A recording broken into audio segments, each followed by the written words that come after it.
আরে ভাই আজকে ভিডিওটা কিন্তু সম্পূর্ণটা দেখতে হবে, কারণ আজকে কিন্তু অনেক বড় চমক আছে তোমাদের জন্য। তো ভাই ভিডিওটা না টেনে আজকে একবারে লাস্ট পর্যন্ত দেখো। লাস্টে কিন্তু ভাই অনেক অনেক মানে একবারে অনেক ইম্পর্টেন্ট একটা কথা বলবো, একটা না কয়েকটা কথা বলবো ভাই তোমরা কিন্তু শুনতে হবে এগুলো তোমাদের।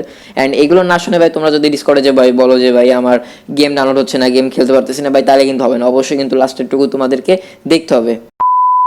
সো হ্যালো হোয়াটসঅ্যাপ গাইস, কি অবস্থা সবাই, কেমন আছো তোমরা সবাই? চলে আসলাম আরও একটা ব্র্যান্ড নিউ ভিডিও নিয়ে। অ্যান্ড ভাই আজকে কিন্তু আমি বলেছি প্রথমেই যে আজকে একটা ভিডিওতে চমক আছে।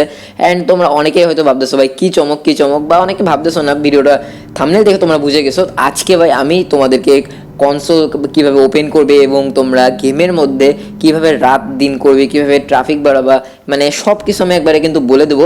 সেজন্য কিন্তু আজকে ভিডিওটা অনেকটা ইম্পর্টেন্ট। সো আমরা আমাদের মোবাইল স্ক্রিনে চলে আসলাম। তো এখান থেকে আমাদের কি করতে হবে, অ্যাট ফার্স্ট হতে যেই আমাদের ডিসকর্ড সার্ভার আছে ওখান থেকে কিন্তু তোমাদের হচ্ছে একটা কনফিগ ফাইল লাগবে, এবং হচ্ছে একটা আমাদের নতুন কন্ট্রোল দেওয়া হয়েছে, কন্ট্রোলটা কিন্তু ডাউনলোড করতে হবে। এই দুইটা কিন্তু কন্ট্রোল মানে এই দুইটা ডাউনলোড করতে হবে। দেন তোমাদের কি করতে হবে সেটা কিন্তু আমি এই ভিডিওতে দেখাই দিব।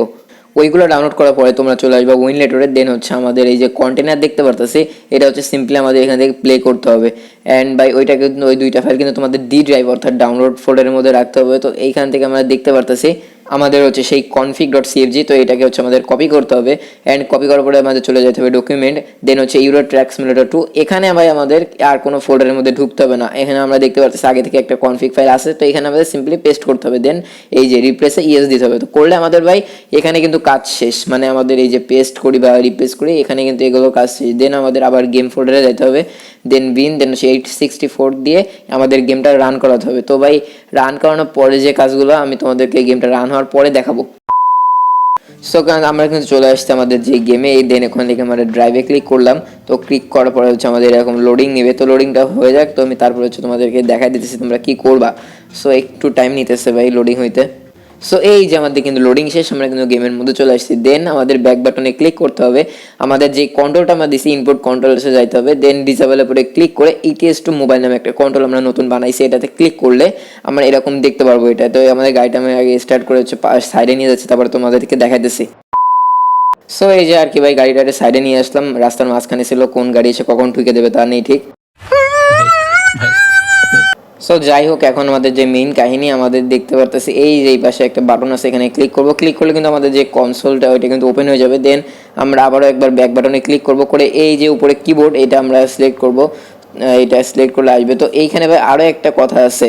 সো কথাটা হলো যারা যারা হচ্ছে রেডমি কিবোর্ডগুলো ইউজ করবা বা অন্যান্য কিবোর্ড ইউজ করবা তাদের কিন্তু এটা আসবে না, কিবোর্ড কিন্তু ইউজ করতে হবে। এখন ভাই মেইন যে কাহিনী, তো এখন দেখতে পারতেছি ভাই কিবোর্ডে এখানে আমরা বিভিন্ন ধরনের টাইপিং করতে পারবো। দেন আমি কমান্ডগুলো কিন্তু আমার ডিসকর্ড সার্ভারে দিয়ে দিব। কমান্ডগুলো এখানে দেওয়ার পরে আমরা হচ্ছে এন্টার চাপ দিলে আমাদের কিন্তু এটা মানে সেভ হয়ে যাবে। সো হচ্ছে আমি হচ্ছে একটু মানে রাত হওয়ার একটা কমান্ড দিছি। তো দেখতে পারতেছো আমাদের কিন্তু হুট করে রাত হয়ে গেছে, আমরা কিন্তু চারপাশে দেখতে পারতেছি ভাই অন্ধকার অন্ধকার হয়ে আসছে। তো ভাই এইগুলো আমরা মানে সব কমান্ডগুলো আমরা কিন্তু আমাদের ডিসকর্ড সার্ভারে গেম কমান্ড নামে একটা চ্যানেলে দিয়ে দিব, অবশ্যই তোমরা জয়েন হবা। সো তোমাদের যে কথাটা বলার জন্য আমি লাস্ট পর্যন্ত ভিডিওটা দেখতে বলছি। তো প্রথম কথা হলো ভাই মানে 4 জিবিতে তো এটা রান হবেই না, 4 জিবির কথা মাথা থেকে ফেলে দাও তোমরা। দেন 6 জিবিতে আসতেছে ভাই, 6 জিবিতে ভাই আমরা অনেক প্রবলেম পাইতেছি, অনেক মানে এটা মানে কোনো ঠিক ঠিকানা নাই, মানে অনেক প্রবলেম পাইছি 6 জিবিতে। মানে আমরা আপাতত ভাই 6 জিবিটাও মানে আমাদের লিস্ট থেকে বাদ দিতেছি। মানে 6 জিবিতে ভাই তোমরা যারা যারা আসো 6 জিবি ফোনের মানে র্যাম আছে তোমাদের, অবশ্যই ভাই আমাদের এই সার্ভার থেকে হয়তো তোমরা যদি চাও লিভ নিতে পারো, কারণ 6 জিবি নিয়ে এখন কোনো কাজ করা হবে না। 6 জিবি না ইনশাল্লাহ 1 থেকে 2 মাস পরে কাজ করা আরম্ভ করা হবে। তোমরা 6 জিবি যারা আসো ভাই অবশ্যই মানে একটু ইয়ে করতে হবে। দেন আসতেছে 8 জিবির কথা। সো 8 জিবিটাও কিন্তু ভাই মানে একটু তালিকার বাইরে চলে যায়। আর প্রসেসর যদি ভালো হয় ভাই তোমরা 8 জিবিতে খেলতে পারবা। প্রসেসর তোমাদের কিন্তু একটা মিনিমাম মানে ভালো একটা প্রসেসর হওয়া লাগবে, কোনো মানে ছোটোখাটো বা কম দামি প্রসেসর কিন্তু হওয়া যাবে না। মানে কম দামি ফোনের প্রসেসর তোমাদের মিনিমাম 20,000 টাকা বাজেটের ফোন থাকতে হবে, ওখানে কিন্তু তোমরা খেলতে পারবা। অ্যান্ড ভাই এইটাই ছিল ভাই লাস্টের কথা। অ্যান্ড ভাই আমি কিন্তু জানি না ভাই, একটা কথা বলতেছি লাস্টে, তোমরা এই কথাটা তোমরা শোনো, শুনে তোমরা ভিডিওটাতে একটা লাইক করো অ্যান্ড সাবস্ক্রাইব করো। अब अगर तुम लोग नए हो तो सब्सक्राइब करो, वो जो लाल वाला बटन है उसके साथ स्कैम करो या फिर महफिल जमाओ, मुझे नहीं पता, बस क्लिक हो जाना चाहिए। अब मैं भी जा रहा हूं, मुझे पार्क में स्टंट्स मारने जाना है। बाय।